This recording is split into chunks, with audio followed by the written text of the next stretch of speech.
자, 최종 심화 문제풀이 보도록 할게요. 1번 문제부터 보게 되면은 자, 다음 중 탄수화물의 기능이 아닌 것은? 이라고 나왔습니다. 자, 일단 세포 내 에너지 연료로 사용될 수 있어요. 탄수화물이라고 하는 거는 기본적으로 다른 에너지원에 비해서 가장 세포에서 선호하는 에너지원이라고 얘기할 수 있거든요.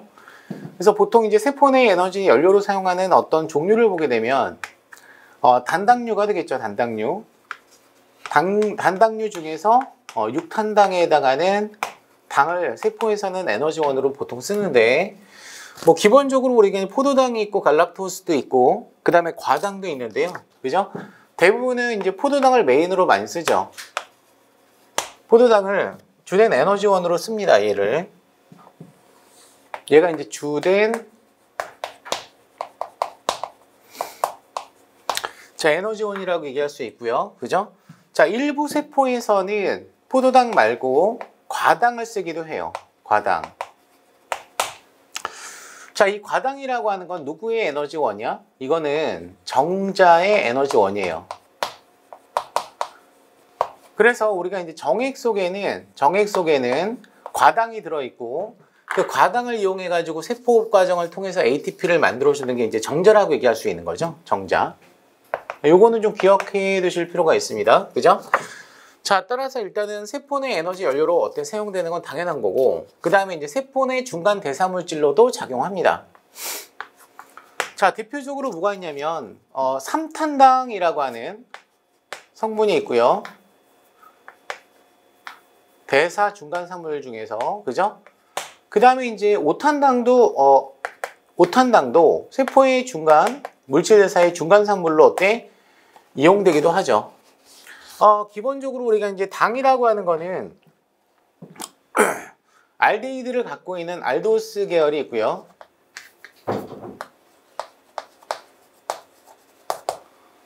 그 다음에 뭐가 있냐면 케토스 계열이 있죠. 케토스.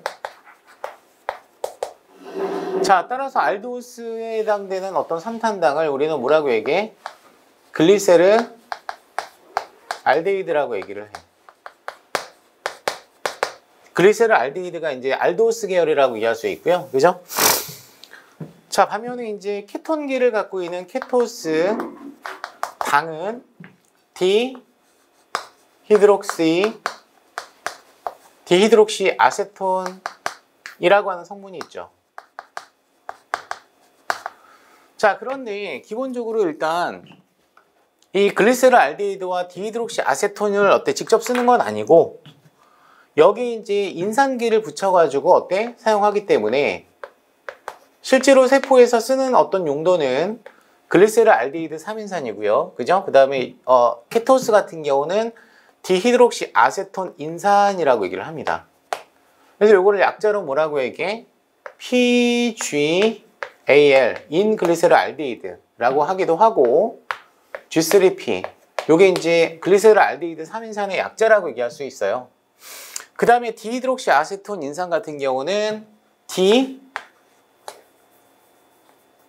DHAP가 되는 거죠. 그죠? 그래서 이 두 가지 글리세르 알데히드 3인산과 디히드록시 아세톤 인산 같은 경우는, 얘 같은 경우는 물론 그 광합성 과정에서의 어떤 암반응에서도 나오기도 해요. 근데 우리가 이제 주로 이제 얘를 다룰 때 해당 과정의 중간산물이라고 얘기를 하죠.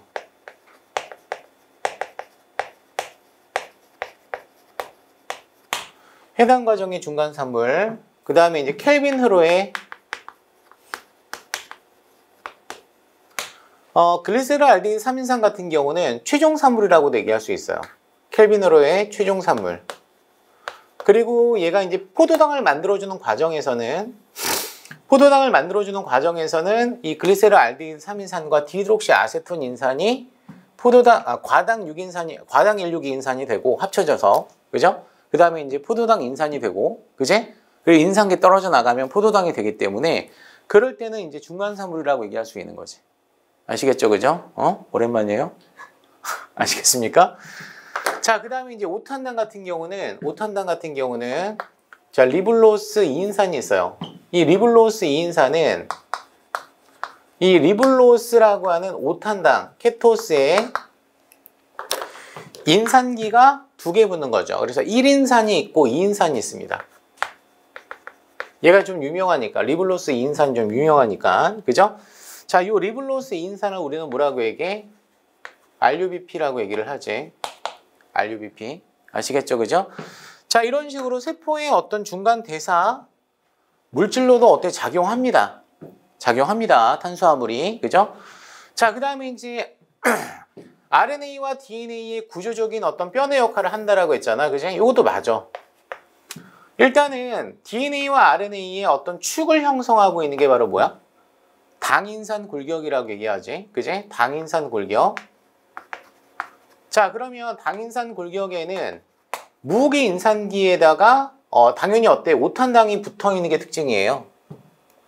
그래서 이 5탄당을 RNA를 어때 구성하고 있는 5탄당을 우리는 뭐라고 얘기해? 리보스라고 얘기를 하죠. 리보스. 그 다음에 DNA를 구성하고 있는 5탄당을 뭐라고 얘기해? 리보스에서 산소 하나가 탈락이 됐기 때문에 데옥시리보스라고 얘기를 하죠. 아시겠죠? 그러니까 따라서 이런 어떤 핵산의 구조적인 뼈대 역할을 한다. 왜냐하면 RNA와 DNA를 우리는 뭐라고 얘기해? 핵산이라고 얘기를 하거든. 아시겠습니까? 그죠? 자, 그 다음에 이제 세포 인식에 관여를 하니? 라고 물어봤잖아. 이것도 맞아. 자, 세포 인식에 관여한다는 얘기는 우리가 이제 세포막의 외부 쪽을 하고 있는 게 바로 뭐예요? 올리고당이에요, 올리고당.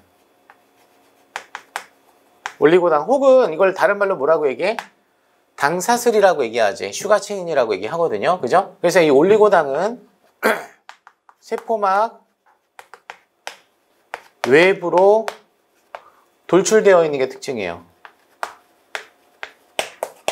자, 세포막 외부로 돌출되어 있기 때문에 세포와 세포 간의 어떤 인식에 관여를 합니다. 아시겠죠? 그죠? 그래서 세포 간 인식에 관여를 하고요. 또한 세포의 어떤 신호 전달에도 관여를 해. 세포 사이에 세포 간 신호 전달에도 관여를 하는 게 바로 올리고당이라고 얘기할 수 있습니다. 아시겠죠? 그죠? 그래서 기본적으로 우리가 이제 세포가 이렇게 있으면 여기 이제 세포막이 될 거 아니야? 그지? 이 세포막의 바깥쪽에 이렇게 올리고당이 존재를 하고 있다는 얘기거든. 올리고당이라고 하는 거는 6탄당이 여러 개 붙었을 때 우리는 이걸 올리고당이라고 얘기를 해요. 이거 올리고당이라고 얘기를 하고, 자, 이웃탄 세포도 그죠? 이 올리고당과 어떻게 결합할 수 있는 뭐를 갖고 있냐면 수용체를 갖습니다. 이렇게. 아시겠죠? 그죠? 수용체를 갖고 있기 때문에 결과적으로 특정 당이 특정 세포의 수용체랑 결합할 수 있는 어떤 특이적인 인식 과정이 있다라는 얘기예요. 인식 과정. 알았죠? 그지? 그럼 우리가 보통 얘기하는 이런 어떤 수용체는 단백질이거든요.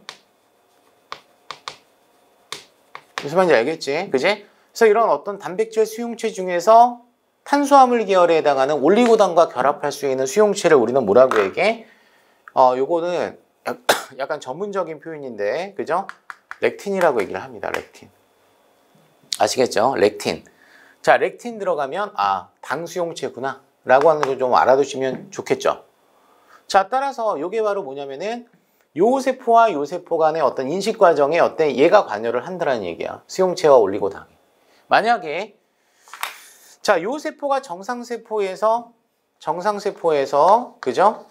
만약에 얘가 암세포로 변형이 일어나거나 돌연변이가 생길 수 있겠죠. 암세포로 바뀔 수가 있을 거 아니야? 그지? 자, 요런 거 우리가 이제 뮤테이션이라고 하는 돌연변이라고 얘기하는데, 이 돌연변이가 유발되게 되면 요 올리고당도 변이가 생겨요. 아시겠죠? 그죠?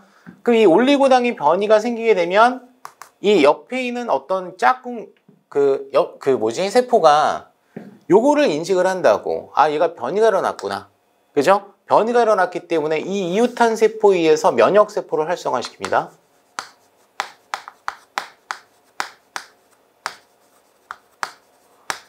면역세포를 활성화시켜서 이 면역세포가 자, 요 암세포로 어때 변이 된 이 세포 쪽으로 이동을 해가지고 세포 자살을 유도를 하겠죠. 맞지, 그치? 자살 신호를 어때 부여한다는 얘기야. 면역세포가. 자, 그러면 이런 암세포 같은 것들을 죽이는 면역세포를 우리는 뭐라고 얘기해? 세포성 면역세포라고 얘기를 해서 특이적인 면역 반응에 관여하는 세포를 T셀, T림프구라고 얘기를 하고요. 그죠? 그 다음에 비특이적으로 어때? 죽일 수 있는 세포를 우리가 내추럴 킬러셀이라고 해서 자연살상 세포나 자연살의 세포라고 얘기하는 거예요. 아시겠죠? 그죠? 그래서 얘 같은 경우는 수용체를 갖고 있기 때문에 그 수용체와 특이적으로 결합할 수 있는 MHC에 의해서 어때? 얘를 어때? 죽이게 되는 거고 그런 거 없이 죽일 수 있는 애가 바로 NK세포예요. 요것도 이제 기왕 나온 거니까 자, 얘는 스페시픽한 특이적인 세포성 면역 반응에 관여를 하고요. NK셀 같은 경우는 비특이적인 세포성 면역 반응에 관여를 한다라고 얘기를 할 수가 있습니다. 그러니까 따라서 4번도 틀린 건 아니겠죠? 4번도 맞아요. 자, 생체 내 분자 중에서 에너지 함유량이 가장 많진 않지. 그지? 에너지 함유량이 가장 많은 애는 지질 성분이죠, 지질. 탄수화물 같은 경우는 4kcal g이라고 얘기할 수 있고 지질 같은 경우는 탄수화물이나 단백질의 2배 이상 9kcal g이라고 얘기할 수 있거든요. 그죠? 자, 따라서 여기서는 옳지 않은 거 물어봤으니까 1번의 정답은 따라서 5번이라고 얘기할 수 있습니다. 아시겠습니까? 그죠? 이렇게 된다라고 하는 거. 자, 2번 문제로 일단 넘어가도록 할게요. 콜레스테롤은 성인병을 일으키는 주요 원인으로 주목되고 있으나 자, 동물세포에서는 필요한 물질이다 라고 나왔어요. 그죠? 그러니까 결과적으로 일단은 이 콜레스테롤이 어때? 아주 안 좋은 물질이다. 악의 축이다 라고만 생각하면 안 된다 이거야. 우리 몸에 동물세포에서 콜레스테롤은 반드시 필요한 물질 중에 하나예요. 없으면 죽어요. 아시겠죠? 그죠? 근데 문제는 뭐냐면은 얘가 많았을 때 문제가 된다는 얘기거든. 아시겠죠? 그죠? 자, 이렇게 이 콜레스테롤이라고 하는 이 물질은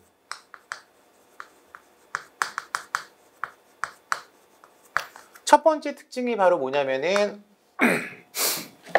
동물만 갖고 있다라고 하는 거야. 식물은 어때? 콜레스테롤이 없어요. 아시겠죠? 그죠? 당연히 곰팡이도 없습니다. 식물 같은 경우는 콜레스테롤 대신에 피토스테롤이라고 하는 걸 가져. 피토스테롤. 아시겠죠? 그죠? 그 다음에 이제 곰팡이, 균류라고 얘기를 하죠. 균류, 곰팡이는 에르고스테롤을 가져. 에르고스테롤. 아시겠죠? 그죠? 그 다음에 이제 세균이 있지 않습니까? 세균, 진정세균. 진정세균은 아예 스테롤을 갖고 있지 않아.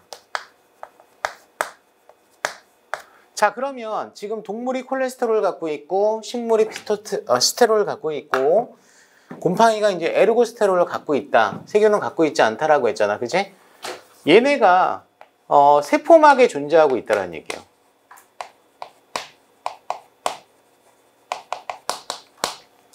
그래서 이 콜레스테롤 같은 경우는 세포막의 어떤 주성분이 뭡니까? 인지질, 이중충이죠.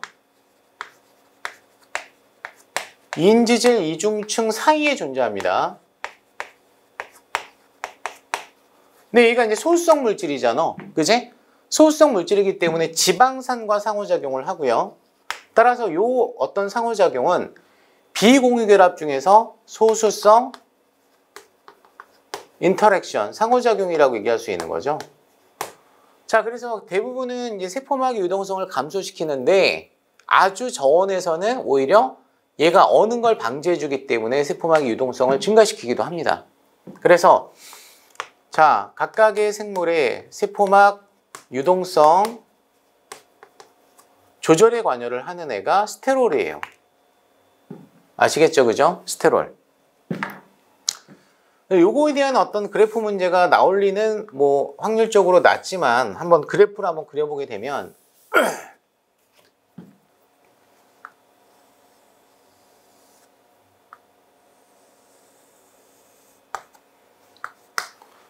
자, X축을 주변 온도라고 놓고요. 주변 온도가 낮을수록 어떻게 돼? 세포막의 유동성은 분자 운동이 어때? 덜 활발하기 때문에 떨어지겠죠. 맞죠? 그죠? 온도가 증가함에 따라서 유동성은 증가하기 때문에 이렇게 돼. 함수가. 그지? 요거는 뭐만 고려했을 때예요? 인지질만 고려했을 때야. 인지질만 있다라고 가정을 했을 때 이렇게 되는 거거든. 자, 그런데 동물 같은 경우는 콜레스테롤이 존재를 했을 때 이런 어떤 함수가 나옵니다. 그러니까 따라서 인지질 플러스 콜레스테롤까지 어때? 가정하면 이렇게 된다는 얘기거든. 그러면 여기서 이제 교점에 해당하는 주변 온도는 중요하지 않아. 이런 건 중요하지 않고, 그죠? 일단 자, 여기가 일반적인 어떤 온도 범위라고 얘기할 수 있습니다. 생물이 살아갈 수 있는 내성 범위의 온도 범위라고 얘기할 수 있어요. 자, 그러면 얘가 콜레스테롤이 존재함으로 인해서 소수성 상호작용에 의해 오히려 어때? 유동성을 감소시키죠. 요 온도 범위에서는 그 이유가 소수성 인력 때문에 소수성 상호작용이라고 하는 게 존재하고 있기 때문에, 그죠? 유동성이 감소가 됩니다. 그죠? 근데 반면에 온도가 아주 극단적으로 떨어지게 되면 오히려 콜레스테롤이 있을 때 유동성이 더 증가하는 특징을 가져요. 이유는 왜 그러냐면 요 범위 내에서는 어는 점을 낮추는 역할을 합니다. 아시겠죠? 그죠? 우리가 바닷물이 강물보다 잘 얼지 않은 거는 불순물 때문에 그런 거잖아. 그럼 인지질층이 순수한 물이라고 가정을 했을 때 그 사이사이에 존재하고 있는 이 콜레스테롤이 불순물 역할을 하기 때문에 인지질 이중층의 어떤 상변화, 상태 변화를 억제하는 역할을 해요. 아시겠죠? 그죠? 그래서 어는 걸 방지해줘. 오히려. 아시겠죠? 그죠? 그래서 결과적으로 이런 스테롤 계열이 세포막에 유동성을 조절하는데 뭐라고 표현할 수 있냐면요. 그죠? 온도 변화에 따른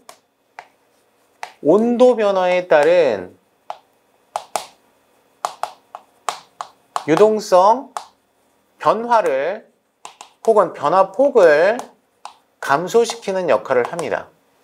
온도 변화에 따른 유동성 변화폭을 감소시키는 역할을 해요. 자, 됐습니까? 자, 두 번째는 콜레스테롤 같은 경우는 동물의 간에서 생성되기도 하고요. 혹은 변형되기도 합니다. 이제 콜레스테롤이 어때? 동물에 있다라고 했잖아. 근데 우리가 이제 일반적으로 알고 있는 불교에서 어때? 일하시는 어떤 스님 같은 경우는 동물을 안 먹잖아. 근데 그 스님 몸에는 콜레스테롤이 있어야 돼, 없어야 돼? 있어야 되겠지. 그러면 몸에서 만들어야 돼요. 그 만들어주는 장소가 어디야? 간이야, 간. 아시겠죠? 그죠? 그리고 이 콜레스테롤을 이용해가지고 변형을 시킬 수 있는데, 그죠? 어떤 물질로 보통 변형을 하나요? 스테로이드 물질로, 다양한 스테로이드 물질로 다양한 스테로이드 계열의 물질로 바꿔줍니다.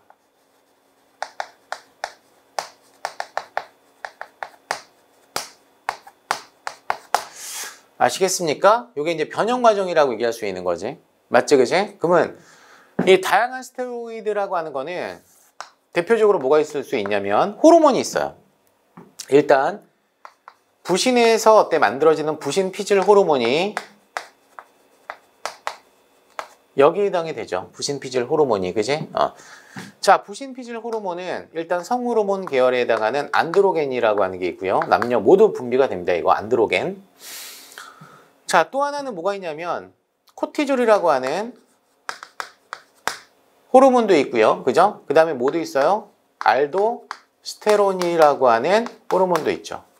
그죠? 이 안드로겐이라고 하는 거는 성호르몬의 전구체 역할을 해요. 그래서 남성 호르몬의 총칭이라고 얘기하죠. 얘는 남성 호르몬의 흉층에 해당하는 호르몬을 우리가 이제 안드로겐이라고 얘기를 하고요. 그죠? 이 코티졸과 알도스테론 같은 경우는 장기적인 스트레스를 받았을 때 우리 몸에서 분비되기도 하고, 기능적으로 봤을 때 코티졸 같은 경우는 혈당을 증가시킵니다. 얘가 스트레스를 받았을 때 혈당이 올라가거든. 그치? 그러면 어떤 대사를 수행하냐면 단백질이나 지방을 이용해서 포도당 신생합성 과정을 수행하죠. 그럼 여기서 뭐가 만들어져? 포도당이 만들어진다는 얘기야. 그래서 우리가 이제 스트레스를 받게 되면 일반적으로 살이 빠져, 아니면 쪄? 빠지는 게 일반적이지. 아시겠죠? 그죠? 자, 알도스테론 같은 경우는 혈압을 증가시킵니다. 아시겠죠? 그죠? 그래서 신장에서, 콩팥에서 염분과 수분을 재흡수 촉진시키는 호르몬이에요. 신장에서. 구체적으로 이 신장에서 어느 부위에서 일어나냐면 원위세뇨관. 왜냐하면 여기에는 호르몬 수용체가 있거든요. 그죠? 그 다음에 이제 컬렉팅 덕이라고 하는 집합관에도 있습니다. 아시겠죠? 그죠? 얘네들한테 작용을 해서 NaCl이라고 하는 염분과 H2O라고 하는 물 성분을 재흡수를 촉진시키는 호르몬이 바로 알도스테론이라고 얘기할 수 있어요. 자, 이런 것들이 이제 부신 피질에서, 겉질에서 나오는 호르몬이라고 얘기할 수 있죠. 자, 그 다음에 이제 성호르몬이 여기에 해당이 되지. 성호르몬이 스테로이드 계열인데 얘 또한 콜레스테롤을 전구체로 만들어줍니다. 아시겠죠? 그죠? 그래서 이제 남성 호르몬이 뭐가 있어? 테스, 토스, 테론이라고 하는 게 남성 호르몬이고요. 그죠? 여성 호르몬 뭐가 있습니까? 에스트로겐 혹은 에스트로젠이라고 얘기를 하죠. 자, 이런 것들이 이제 성호르몬에 해당이 된다라고 얘기할 수 있고요. 그죠? 세 번째는 비타민 D도 콜레스테롤로부터 만들어집니다. 그래서 얘 같은 경우는 소장에서 칼슘 이온과 인산기를 재흡수, 촉진시키는 역할을 해요. 물론 얘가 직접적으로 관여를 하긴 하지만 이 비타민 D의 활성에는 다른 호르몬이 관여를 하죠. 그 호르몬이 바로 뭐야? PTH지. 부갑상선 호르몬. 참고로 아시겠습니까? 그죠? 요게 이제 콜레스테롤의 어떤 주된 기능이라고 얘기할 수 있고요. 그죠? 게다가 쓸개즙 형성에도 관여를 해. 그래서 쓸개즙이 어디서 만들어지는 거야? 간에서 만들어지는 거지. 그래서 쓸개즙 같은 경우는 적혈구 파괴산물과 콜레스테롤을 이용해서 쓸개즙을 만들어줍니다. 지방 소화를 도와주는 역할을 하죠. 자, 보면 보기를 한번 보도록 하겠습니다. 일단 설명이 틀린 거 물어봤거든요. 생체막을 이루고 있는 구조 성분으로 필요하다, 안 필요하다? 필요하죠. 그죠? 그래서 얘 같은 경우는 유동성 조절에 관여를 한다.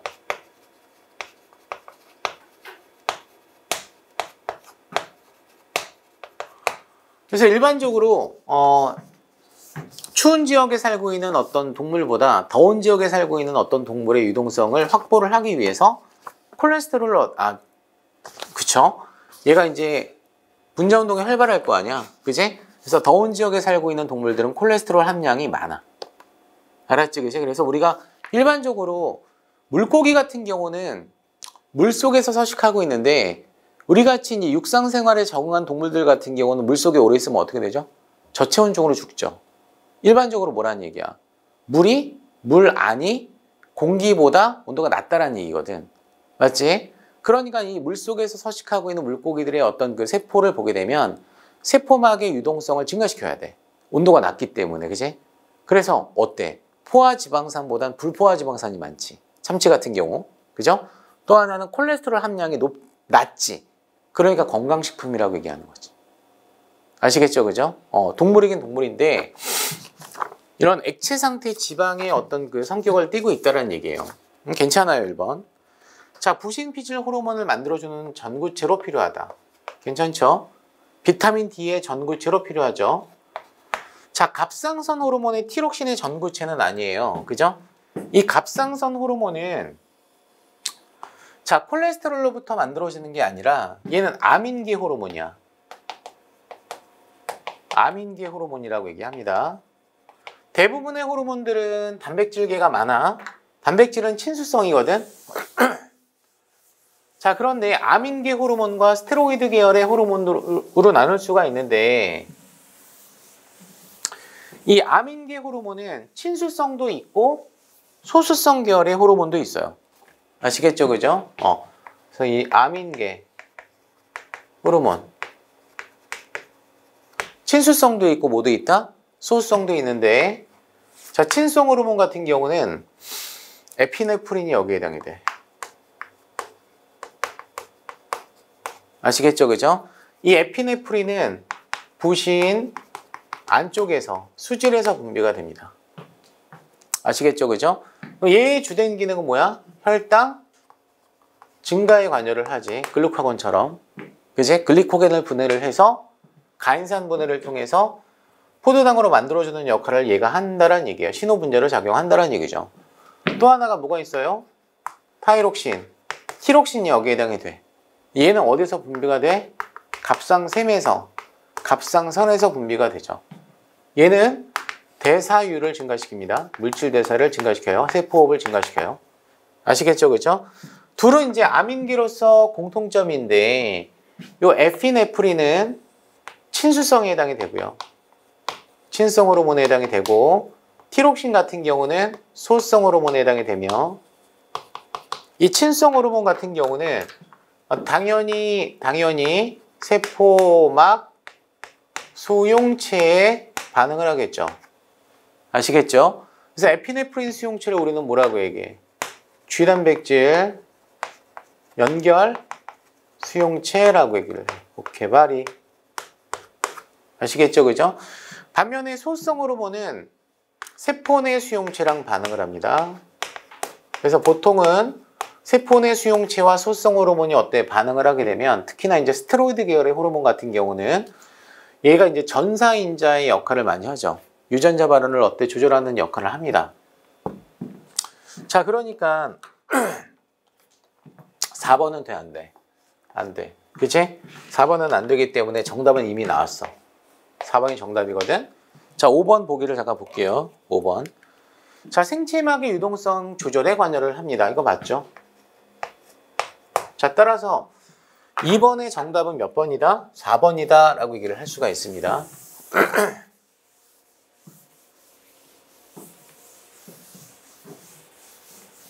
자, 그 다음 문제를 잠깐 볼게요. 자, 생체 고분자 중에서 단백질에 대한 문제가 나왔습니다. 상당히 좀 까다로운 문제라고 볼 수 있는데 이 문제 같은 경우는 자, 단백질을 구성하고 있는 20종류의 아미노산에 대한 설명 중 옳지 않은 거 물어봤거든. 그치? 자, 일단은 단백질은 아미노산의 어떤 그 서열이나 아미노산의 종류나 아미노산의 순서에 의해서 어때? 단백질의 1차 구조가 결정됩니다. 단백질은 1차 구조가 중요하다고. 근데 1차 구조는 기능이 없어요. 직선 구조라고 얘기할 수 있는 거거든. 그래서 우리가 이제 유전 정보를 통해서 1차 구조가 만들어지고 세포나 세포질이나 혹은 세포 소기관에서 이 1차 구조를 몇 차 구조? 3차 구조까지 바꿀 수가 있죠. 요거를 우리가 이제 폴딩이라고 얘기해. 접힘 과정이라고 얘기를 해. 혹은 쉬운 표현으로 뭐라고 얘기해? 가공 과정이라고 얘기를 하거든. 3차 구조가 됐을 때 우리는 기능을 갖고 있습니다. 의미가 있다는 얘기예요. 자, 그런데 이제 단백질은 중합체고 단백질을 어때 구성하고 있는 어떤 단량체가 아미노산이죠. 그죠? 이 아미노산의 종류를 보게 되면 생체 내에서 20종류가 존재를 하죠. 물론 이게 생체 바깥에서 자연계에서는 아미노산의 종류는 더 많습니다. 인간의 경우는 20종류만 갖고 있다는 얘기예요. 그래서 우리가 이제 아미노산의 어떤 특징을 보게 되면 중심 탄소가 존재를 하고 있고요. 이렇게. 그죠? 이렇게 존재를 하고 있고요. 그 다음에 여기 이제 R그룹이라고 하는 게 있고 수소가 있고 그 다음에 여기 NH2라고 하는 아미노기라고 얘기를 하죠. 그 다음에 여기 COOH라고 하는 카복실기를 갖고 있다는 얘기야. 그래서 실제로 여기 이제 수소와 카복실기와 아미노기는 모든 아미노산의 공통점. 20종류는 뭐에서 결정되는 거예요? 알기에 따라. 그지? 이 알기의 종류에 따라서 20종류가 있다는 얘기예요. 알기의 종류가 20종류가 된다는 얘기야. 아시겠죠? 그죠? 자, 또 하나의 어떤 그 화학적인 특성을 보게 되면 대부분의 아미노산에 있는 이 탄소는 중심 탄소라고 얘기를 하는데 이 중심 탄소를 보게 되면 비대칭 탄소 혹은 광학이성질체라고 얘기를 하죠. 아시겠죠? 그죠? 게다가 얘가 이제 수용액 상태에서 양성제를 벌이기 때문에 이게 산성을 띄어. 아시겠죠? 그 다음에 NH2라고 하는 애는 루이스의 염기야. 양성제를 받을 수가 있어. 브랜스테드 로리의 어떤 염기라고 얘기하거든요. 그죠? 요것 때문에 무슨 성을 띄어? 염기성을 띄기도 해. 그러니까 산성과 염기성을 모두 갖고 있기 때문에 얘가 염기랑 반응할 수 있고 얘가 산이랑 반응할 수 있어요. 그래서 이 아미노산은 양쪽성이에요. 그래서 얘가 우리 몸에서도 완충작용, 완충용액의 어떤 기능을 할 수 있다는 얘기죠. 자, 그러면 요거를 이제 예전에도 한번 정리를 한번 했는데, 그죠? 첫 번째, 전하형 아미노산이 있죠. 전하형 아미노산. 이 전하형 아미노산은 생체 조건에서 플러스나 마이너스를 띈다는 얘기잖아. 맞지, 그치? 이 전하형 아미노산을 굳이 나누게 되면, 자, 첫 번째, 염기성 아미노산이 있습니다. 이 염기성 아미노산은 이 R그룹에 염기성을 띠고 있는 아미노기가 추가적으로 있다는 얘기예요, 여기 이거 말고 R그룹에 아미노기를 갖고 있다는 얘기야. 알았죠? 그죠? 왜냐면 얘하고 얘는 수용액 상태에서 있잖아. 얘가 양성자를 벌이게 되면 마이너스 차지를 띠고 얘는 플러스 차지를 띠거든. 얘가 받으니까. 그러면 전체의 어떤 R자 전하가 순 전하가 0이 돼. 그지? 그럼 어디에서 플러스를 띠고 있다는 얘기야? 얘가 플러스를 띠고 있다는 얘기야. 알았죠? 그죠? 그래서 염기성 아미노산은 자, 양성제를 받을 수 있고 양성제를 받게 되면 플러스 전하를 띠고 있기 때문에 이 염기성 아미노산 자체는 양전하를 띠는 게 특징이에요. 아시겠죠? 그죠? 자, 종류를 보게 되면 세 종류가 있는데 리신이라고 하는 아미노산이 있고요. 아르기닌이라고 하는 아미노산이 있고요. 그죠? 생체 조건에서 히스티딘이라고 하는 세 종류의 아미노산이 있습니다. 아시겠죠? 그래서 요게 중요한 거는 pH에 따라서 달라져. 생체 내에서는 이렇게 된다는 얘기야. 자, 특히나 이 리신과 아르기닌 같은 경우는요. 얘네 같은 경우는 자, 히스톤 단백질의 주성분이야.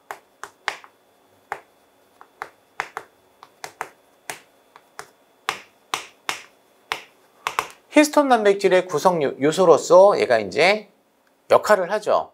히스톤 단백질이 DNA와 결합하는 단백질이잖아요. 그죠? 그럼 이 DNA는 참고로 인산기 때문에 무슨 전하를 띄어? 마이너스 전하를 띄거든.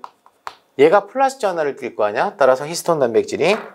그래서 둘의 어떤 상호작용은 이온 간 인터랙션, 이온 간 상호작용이라고 얘기할 수 있어요. 아시겠죠? 그죠? 이온 상호작용. 자, 두 번째는 뭐가 있어? 산성 아미노산이 있겠지. 산성 아미노산은 R기에 마이너스 전하를 띠고 있다는 얘기예요. 이 말은 R기에 무슨 작용기를 갖고 있다는 얘기야? 카복실기를 갖고 있다는 얘기야. 알았죠? 그죠? 대표적인 친구가 글루탐산이 있고요. 산으로 끝나요, 얘는 다. 아스파르트산이 여기에 해당이 돼요. 아스파르틱 애시드. 자, 따라서 이 전하형 아미노산의 종류가 몇 종류가 있으니까 5종류에 해당이 된다라고 얘기할 수 있어 없어? 있습니다. 아시겠죠, 그죠? 자, 두 번째, 전하는 띄고 있지 않지만 극성을 띄고 있는 극성형도 존재를 하고 있겠죠, 그죠? 극성형 아미노산. 요게 이제 6종류에 해당이 돼요. 아시겠죠, 그죠? 자, 그러면 이 극성형은 R그룹에 이제 극성작용기를 갖고 있다는 얘기잖아. 맞지, 그지? 그 중에 하나가 첫 번째가 OH를 갖고 있는 친구.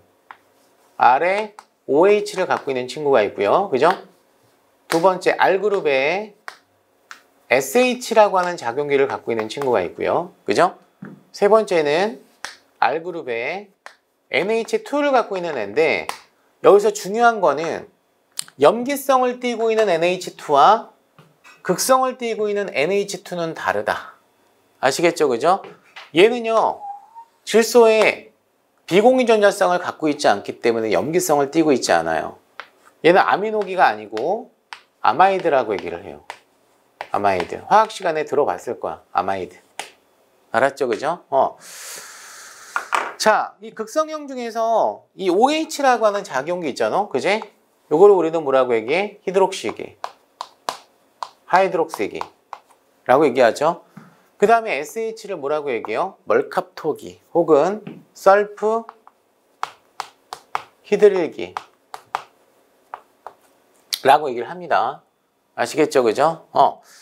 자, 우리가 ROH를 어떻게 갖고 있는, OH기를 갖고 있는, 히드록실기를 갖고 있는 대표적인 아미노산이 세린이 있고요. 트레오닌이 있고요. 그죠? 그 다음에 타이로신이 여기에 해당이 돼요. 아시겠죠? 그죠? 세린, 트레오닌, 타이로신. 이 히드록실기가 하는 역할이 열일하는데 얘가. 알았지? 그지? 얘가 이제 아미노산의 특정 어떤 작용기에 얘네가 있을 거 아니야. 맞아, 안 맞아? 얘가 이제 인산기랑 결합할 수가 있어. 그래서 단백질 인산화 부위야. 단백질이 인산화가 됐을 때 카이네이스라고 하는 인산화 요소에서 인산화가 됐을 때 여기에 붙는다는 얘기야. 그럼 일반적으로 단백질이 어떻게 되지? 활성화되지. 알았죠? 그죠? 그래서 활성 조절에 관여를 해. 단백질 활성 조절에 관여를 해. 자, 두 번째는 올리고당이 붙기도 합니다.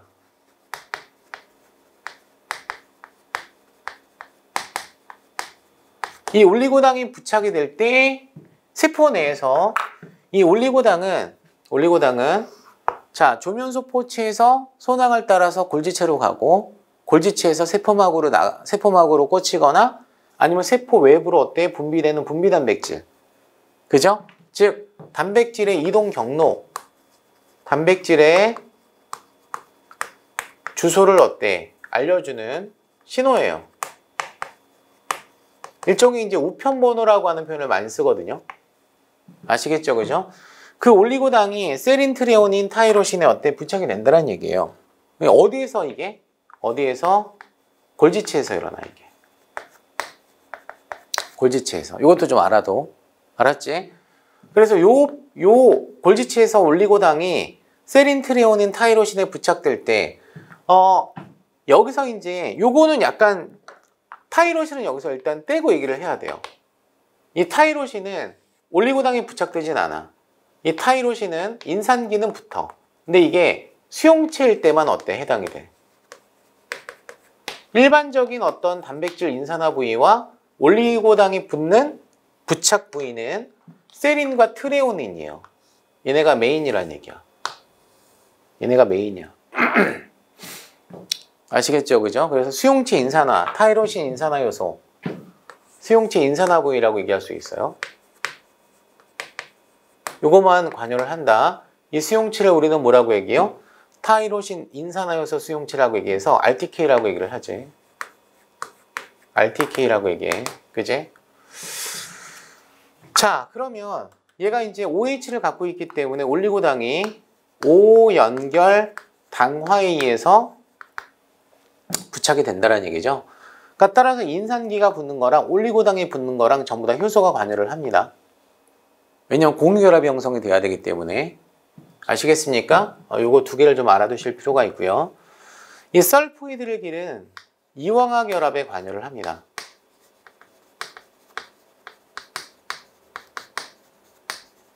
이황화 결합에 관여를 하거든. 그지? 그 이황화 결합을 형성할 수 있는 애가 대표적으로 누가 있어? 시스테인이 여기에 해당이 돼요. 시스테인. 시스테인만 이황화 결합을 할 수가 있어. 3차 구조에서 유일한 공유 결합이에요. 그죠? 자, 요거를 이제 반응식을 한번 써보면 시스테인이 갖고 있는 SH R그룹에, 그제? 그 다음에 또 하나의 어떤 시스테인이 존재를 할 때, 자, 얘네가 이제 반응을 하겠죠. 반응을 할 거 아니에요. 그죠? 반응을 하게 되면 SH와 SH 사이에 수소가 빠져요. 이게 탈락이 된다는 얘기야. 수소는 전자급이라고 했잖아. 화학적으로 얘기하면 수소를 버리는 어떤 반응이 일어난다는 얘기거든요. 자, 따라서 산화 반응이 일어난다는 얘기야. 산화 반응이. 그러면 새롭게 어떤 결합이 만들어지냐면 SS 본드가 만들어져요. SS 본드. 그지? 시스 간에. 그래서 요 결합을 우리는 뭐라고 얘기해? 요 결합을 이황화 결합이라고 얘기를 하지. 아시겠습니까? 그죠? 그래서 이 이황화 결합이 형성이 될 때 필요한 어떤 효소가 있을 거 아니에요? 그 효소를 이황화 효소라고 얘기를 해요. 혹은 이황화 이성질화 효소라고 얘기합니다. 자, 당연히 이때는 이제 수소가 탈락이 되겠죠. H2가 빠지겠죠. 혹은 H 두 개가 이제 빠진다라고 얘기할 수 있어, 없어? 있어, 그지? 요게 이제 산화야. 이게 산화야. 알았지, 그지? 그럼 이거의 어떤 역반응은 이 이황화 결합이 이제 단백질의 3차 구조의 밑그림을 그리거든요.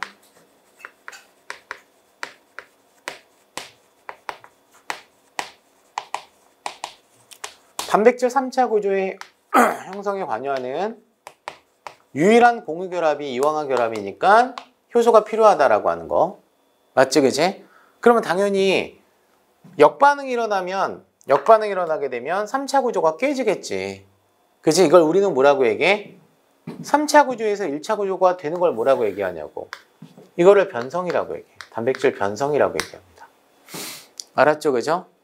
그러니까 이황화 결합이 깨지는 것도 단백질 변성이고, 화학적으로 얘기하면 이게 환원이에요.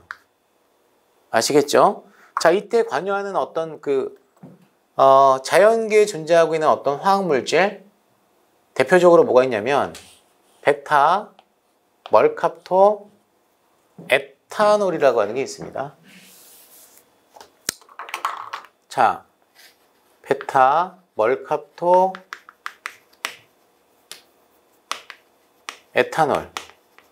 이 에탄올을 처리하게 되면, 멀캅토 에탄올을 처리하게 되면, 자, 시스테인과 시스테인 사이에 이황화 결합이 파괴가 되면서 단백질이 변성이 될 수 있다, 없다? 있다, 그지? 그럼 얘가 환원되지. 그럼 얘는 산화가 되겠지. 맞아? 자기 자신이 산화되면 무슨 제? 환원제야. 오케이, 바리. 아시겠죠? 그죠? 자, 됐나요? 자, 그 다음에 아마이드를 갖고 있는 얘는 시스테인이고요. 그죠?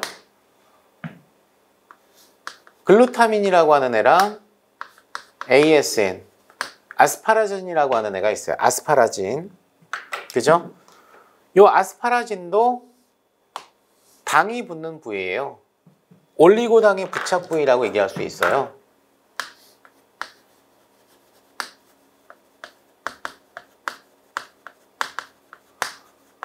자, 누구는 세린트레오닌에 붙고 어디에서는 아스파라진에서 또 붙는 장소가 있다는 얘기잖아. 그지?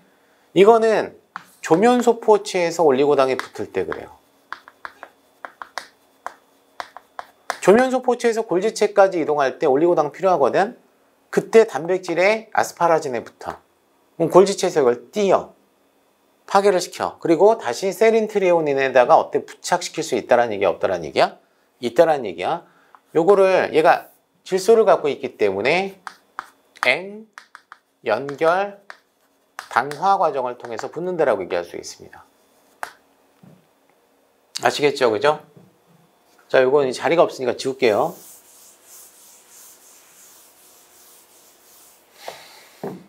자, 세 번째 비극성 아미노산. 나머지 9종류가 되겠죠.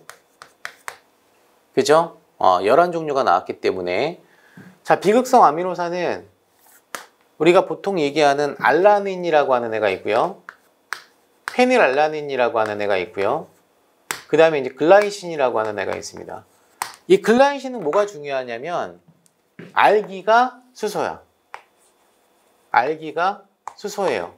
따라서 얘는 광학이성 질체가 유일하게 아니야. 아시겠죠? 우리가 이제 단백질을 번역할 때 게시 코돈에 해당하는 게시 아미노산이 메티오닌, 메사이오닌이지. 그지?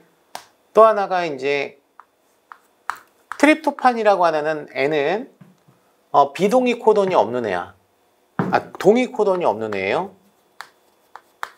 특징이 얘는 R그룹의 수소를 갖고 있는 애고, 메티오닌 같은 경우는 게시 번역을 수행할 때 처음에 오는 아미노산이고, 그지? 그 다음에 누구도 있습니까? 발린이라고 하는 애도 있죠. 발린은 어떤 특징을 가져요? 생물학에서 겸상적혈구 빈혈증에 상관이 있는 거야. 남모양 적혈구 빈혈증, 그지? 자, 그 다음에 뭐도 있냐면 류신이라고 하는 애가 있고요. 류신. 그 다음에 이소류신이라고 하는 애가 있습니다. 뭐 이렇게 뭐 크게 이름이 비슷하니까 연결시켜서 제가 썼고요. 마지막에 이제 프롤린이라고 하는 애가 있어요. 프롤린. 자, 여기서 이 글라이신과 이 프롤린은 세포막을 관통하는 단백질이 내재성 단백질이고, 걔는 소수성 아미노산이 많겠죠. 인지질과 상호작용을 하니까. 맞지, 그지? 그래서 세포막 관통 단백질에 존재하지 않아. 이게 특징이야. 이게 이제 세포막 관통 단백질이 알파나선 구조거든요. 그리고 여기에는 소수성, 비극성 아미노산이 원래 많거든요. 그래야지만 인지질층과 상호작용할 수 있을 거 아니야. 맞지? 그러면 이 9개가 조합이 돼가지고 존재해야 될 거 아니야. 그런데 글리신과 프롤린은 존재하지 않아. 알파나선 구조를 형성을 못해. 이게 특징이야. 그러니까 알라닌, 페닐알라닌, 메티오닌, 말린 이런 애들은 많지만 글리신과 프롤린은 없다고. 아시겠죠? 그죠? 그리고 우리가 이제 단백질의 흡광도, 헥사는 260 나노미터에 대한 흡광도가 크고, 단백질은 자외선 영역 중에서 280 나노미터에 대한 흡광도가 크거든요. 그거는 R그룹의 고리 구조를 갖고 있는 아미노산 때문에 흡광도가 큰 거예요. 그러면 이 고리 구조를 갖고 있는 애가 페닐알라닌이 있고, 비극성 중에서 트립토판이 있습니다.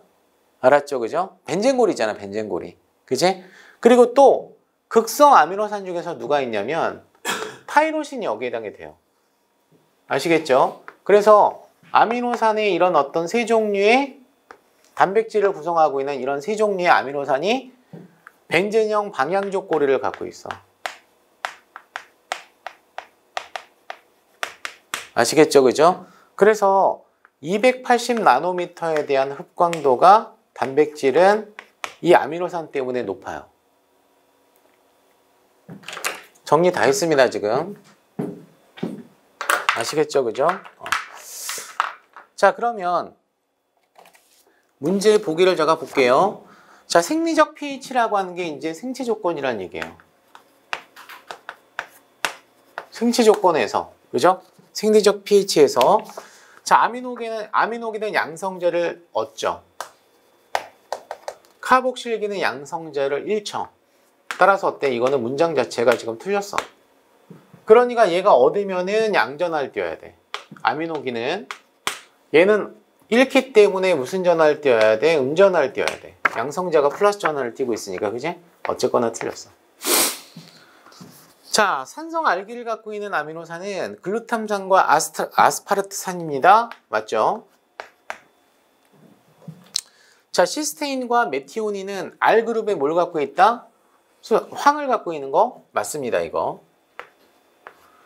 그래서 우리가 이제 단백질을 구성하고 있는 원소가 탄소와 수소와 산소와 질소 외에 뭐를 갖고 있어요? 추가적으로 황을 갖고 있어요.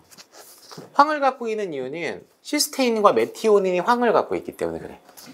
알았지? 모든 아미노산이 황을 갖고 있는 건 아니야. 어쨌거나 뭐 3번 틀린 거 아니고요. 자, 염기성 알기를 갖고 있는 리신과 아르기닌은 pH 6.0에서 양전하를 띱니다. 뭐 맞아요. 그죠?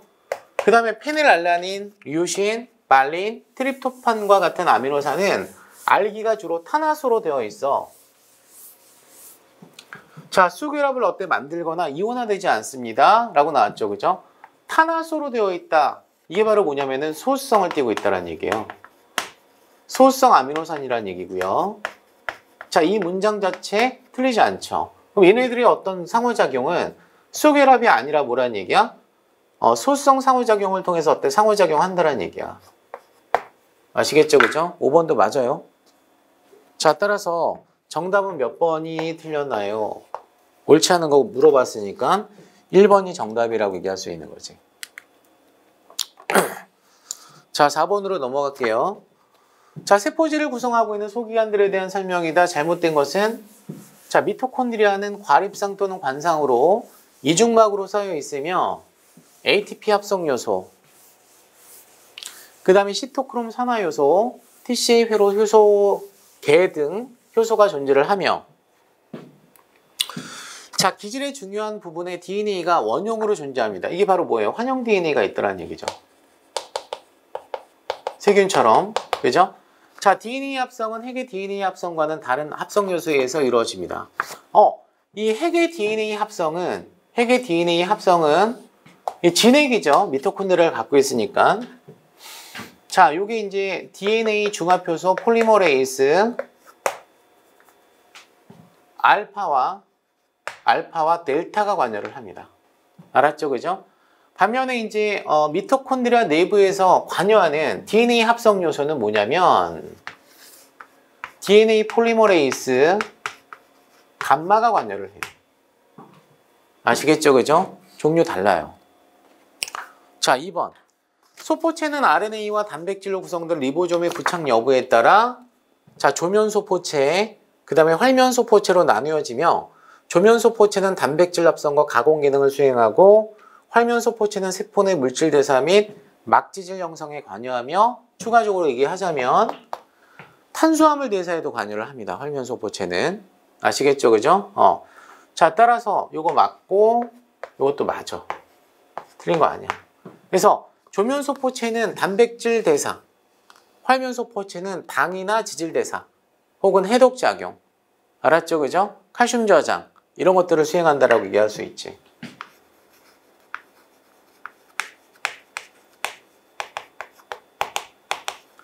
탄수화물, 지질, 대사와 그 다음에 추가적으로 하는 게 칼슘 저장과 그 다음에 해독 과정을 수행하는 애가 활면소포체라고 얘기할 수 있어요. 자, 2번 보기 괜찮고요. 골지체는 적혈구를 제외한 여러분 적혈구는요 세포 소기관이 없습니다. 알았죠? 그러니까 골지체는 적혈구에 없어요. 당연히. 적혈구를 제외한 거의 모든 동물세포에 존재하며 틀린 거 아니고요. 자, 특히 분비세포에서 잘 발달되어 있죠. 그래서 골지선항을 통해서 분비 기능을 어때 수행을 하잖아. 분비 단백질 같은 것들이 나가잖아. 조면소포체에서 운반해온 단백질을 다당류를 첨가해서 당단백질을 형성할 수도 있고요. 농축포의 형태로 어때 세포외로 이동시키는 기능을 수행합니다. 이거 맞아요. 3번 괜찮습니다. 자, 그 다음에 이제 4번 보기를 보게 되면 리소좀과 퍼옥솜은 이름이 비슷하죠. 자, 구형의 단일막 구조야. 특징이, 공통점이. 근데 얘가 갖고 있는 단일막을 소포체에서 유래가 돼. 내막계 출신인데 얘는 내막계 출신인데 얘는 자체적으로 막을 만들어요. 내막계 출신이 아니에요. 이것도 좀 알아둡시다. 아시겠죠? 그죠? 자, 과립으로 동물세포 내 소화기관으로서 불필요한 세포 내 기관이나 이물질을 제거하며 자, 리소좀은 카탈라제나 과산화수를 갖고 있기 때문에 아미노산이나 알코올 등을 분해한다라고 나왔잖아요. 뭐가 틀렸습니까? 자, 이게 리소좀이 아니죠. 요게 퍼옥시좀이죠. 그리고 또 하나 이런 어떤 동물세포 내에서 소화기관으로서 불필요한 세포 소기관이나 과잉산물 같은 것들을 처리하는, 제거하는 작용은 리소좀이 처리하는 거예요. 그리고 카탈라제를 갖고 있어서 해독 과정에 관여하는 애가 여기 퍼옥시좀이에요. 맞죠? 그죠? 그러니까 따라서 4번은 틀렸네. 엽록체는 이중막 구조로 산화환원 반응을 통해서 전자이동이 일어난다는 얘기죠. 당을 합성하며 자, 이게 바로 뭐야? 유기물 합성, 포도당 합성, 혹은 글리세롤알데히드 3인산 합성. 자체 DNA를 가지며 이 DNA 또한 환영 DNA, 자가 증식이 가능하죠. 따라서 이거는 미토콘드리아랑 유사하다라고 얘기할 수 있어? 없어? 있어.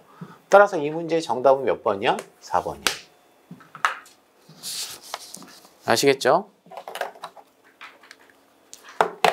자, 5번. 중간섬유를 형성하지 못하는 도료면유를 갖고 있는 어린아이가 있다라고 가정을 합시다. 이러한 도료면유로 인해서 일어날 수 있는 일은 자, 세포 골격 중에서 중간섬유는 미세섬유와 미세소관과는 다르게 자, 세포 내의 영구적인 지지구조에 관여를 합니다. 운동하고는 상관없어요. 미세섬유하고 미세소관은 운동과 상관이 있거든. 자, 음식물로부터 에너지를 얻을 수 없어? 관련 없습니다. 이거 중간섬유하고. 단백질을 합성할 수 없습니까? 리보좀에 문제가 있는 게 아니죠, 지금? 자, 세포 내 핵이나 세포 소기관이 이렇게 정확한 자리에 머무를 수 있고 고정되어 수 있는 거는 이런 어떤 중간섬유가 하는 역할이라고 얘기할 수 있거든요. 그래서 세포 내의 어떤 세포 소기관이 필요한 경향이 일어날 수가 있어요. 중간섬유의 문제가 생기게 되면. 알았지, 그지? 일단 답은 나왔네. 3번이네. 그죠? 자, 4번 보기를 보면 골격근의 근육 수축이 일어나지 않는다. 근수축은 액틴 필라멘트라고 하는 미세섬유랑 상관이 있죠, 얘는. 중간섬유가 아니죠. 미세섬유에 문제가 있을 때 가능해요, 이거는. 그치? 자, 세포 내 한쪽에서 다른 쪽으로 단백질의 이동이 일어나지 않는다. 관련성 없습니다. 이동하고 상관이 없잖아요. 따라서 정답은 몇 번? 3번이라고 얘기를 할 수가 있겠네요. 자, 그 다음 문제 6번. 자, 미토콘드리아는 세포 내 발전소 역할을 하죠. 세포를 통해서 에너지를 만들어주는데 주로 산화적 인산화를 통해서 TCA 회로하고 연계가 돼가지고 ATP를 다량 만들어주는 장소가 이제 미토콘드리아라고 얘기할 수 있어? 없어? 있어.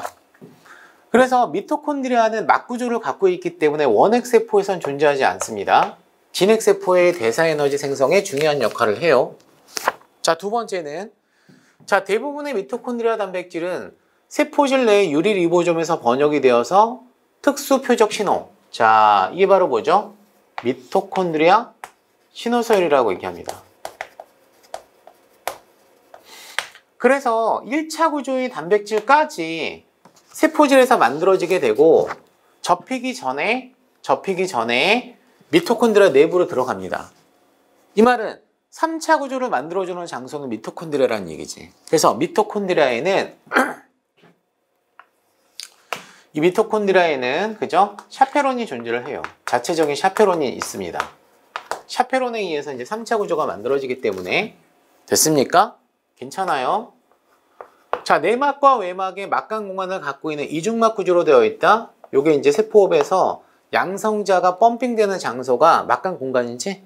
그래서 막간 공간은 어떻게 돼? 기질보다 pH가 낮지.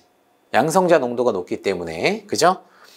자, 4번은 내막은 약 70% 이상의 단백질을 포함하며 요게 바로 뭐죠? 요게 전자전달계죠. 전자전달 복합체. 에다가 뭐가 있습니까? ATP 합성 효소도 있죠.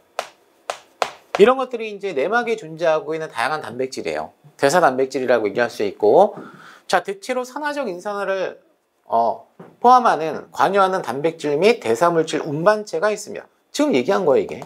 전자전달 복합체랑 ATP 합성 요소, 사이토크롬 산화 요소, 사이토크롬 환원 요소. 그죠? 자, 여기 이제 해당이 된다라고 얘기할 수 있거든요. 자, 외막은 분자들이 자유롭게 확산할 수 있는이에요, 얘는. 매우 비투과적인 어떤 구조가 아니죠. 그래서 자, 물질 투과성을 보게 되면 자, 내막이 물질 투과성이 낮아요.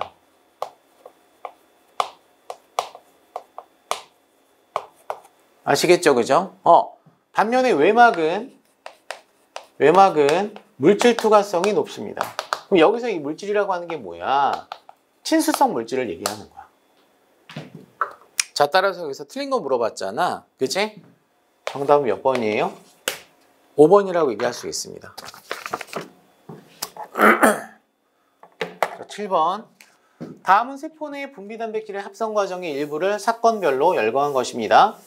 이 단백질의 합성 과정을 어때 순서대로 바르게 표시한 것은 자, 분비 단백질은 일단 자유리보좀에서 번역이 되기 시작하죠. 그죠? 그런데 단백질이 합성이 될 때 얘가 이제 N말단의 일부 소수성 아미노산 서열이 이렇게 나옵니다.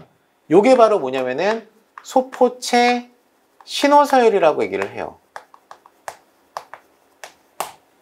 소포체 신호서열을 갖고 있는 애가 이제 번역이 될 때, 오케이? 그러면 자, 요거에 어때? 소포체 신호서열을 인식하는 신호 인식 입자가 오거든요.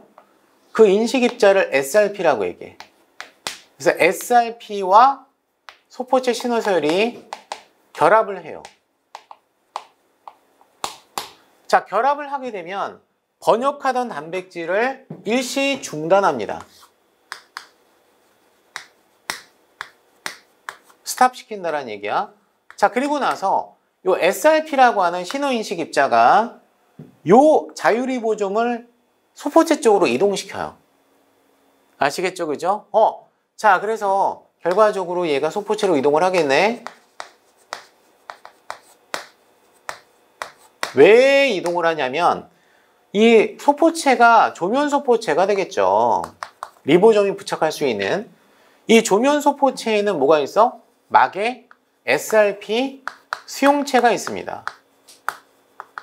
그래서 얘가 수용체 때문에 가는 거예요. 알았죠? 그럼 수용체랑 SRP랑 결합을 할 거 아니야? 그러면 다시 번역이 재기가 돼. 다시 일어난다는 얘기야. 알았죠? 그죠? 자, 그러면 얘가 이제 이렇게 여기가 이제 조면소포체 막이고요. 여기가 지금 세포질이라고 했을 때 자, 조면소포체가 이렇게 왔잖아. 이제 리보좀이 왔잖아. 그지? 그럼 자유리보좀에서 세포질에 있는 자유리보좀 혹은 유리리보좀이라고 얘기하잖아요. 그죠? 얘가 결합리보좀으로 혹은 부착리보좀으로 바뀌어요. 됐죠? 그죠? 그때 이제 SRP와 SRP 그 수용체가 결합하기 때문에 얘가 이제 번역이 재개된다라고 했잖아. 그지? 그러면 아까 소수성 아미노산에 해당하는 요 N말단 끄트머리 부분이 소수성이 어때? 강하기 때문에 조면소포체의 막과 부착된 상태에서 신장이 돼요. 이렇게 쭉 번역을 어때? 한다는 얘기야.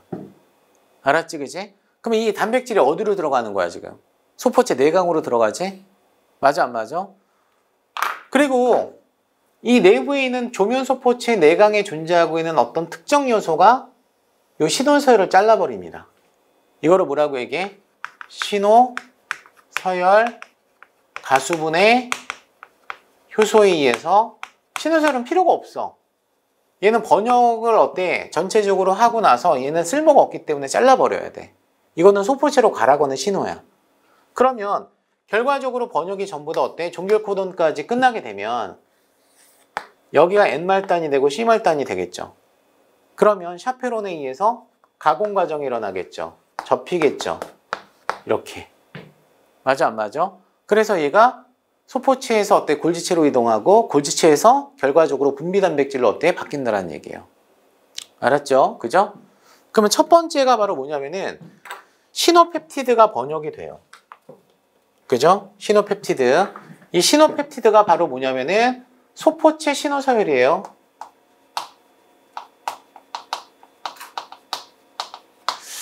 얘가 먼저 이제 드러날 거 아니야? N말단에서. 그지?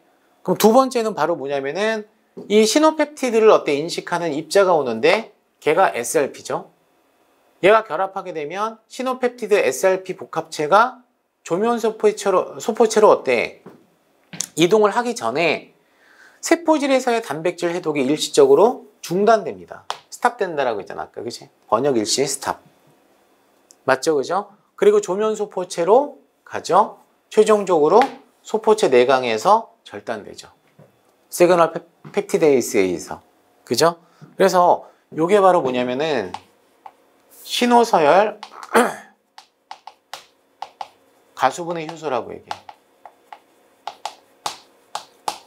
신호서열 뭐라고 얘기해? 가수분해 효소라고 얘기합니다. 아시겠죠? 그죠? 넘어갑니다. 자, 정답은 따라서 몇 번이에요? 1번이 되겠네요. 1번이라고 얘기할 수 있겠네요. 자, 8번. 자, 유동 모자이크막의 유동 모자이크 모델이라고 하는 게 이제 막 구조에 대한 설명이잖아요. 그죠? 자, 단백질은 외제성 단백질은 주로 이제 수분과 어때 접하고 있는 단백질이기 때문에 얘 같은 경우는 친수성 아미노산이 많죠. 그 다음에 내재성 단백질은 인지질 막을 통과하기 때문에 상대적으로 여기는 소수성 아미노산이 많죠. 그런데 주의할 거는 소수성 아미노산 중에서 글리신과 프롤린은 알파나선 구조를 어때? 형성하지 않는다라고 얘기했어. 맞죠? 그죠? 자, 따라서 기억 보기가 뭐 틀린 건 없습니다. 자, 단백질의 어떤 막단백질이 되겠죠? 막단백질. 막단백질의 플리플롭이라고 하는 게 뭐야? 뒤집기야, 뒤집기. 상하층 간의 어떤 뒤집기를 뜻해. 이 뒤집기는 한 달에 한 번꼴로 일어날까 말까거든요. 한 달에 한 번이 어때? 활발하게 일어나는 게 아니죠. 그러니까 뭐라고 바꿔야 돼? 거의 일어나지 않는다. 일어날 수는 있어요. 아시겠죠? 그죠? 일어나는데 어때? 빈도가 낮다라는 얘기야. 필요하면 얘가 만약에 필요할 수도 있을 거 아니야? 필요시에는 효소를 이용하면 돼요. 그만큼 얘가 어때? 자발적으로 진행되진 않는다라는 얘기야. 자, 단백질이 막을 통과하는 영역에는 많은 소수성 아미노산이 당연히 있겠죠. 막단백질은. 자, 단백질은 막에 대칭적으로 분포합니까? 비대칭적으로 분포합니까? 상층과 하층의 어떤 기능이 다르기 때문에 기능 차이 때문에 비대칭적으로 분포를 한다라고 얘기할 수 있어요. 아시겠죠? 그죠? 정답은 따라서 몇 번이 맞아요? 2번이 맞다라고 얘기할 수 있습니다. 아시겠죠? 자, 이번 시간 여기까지 하도록 할게요.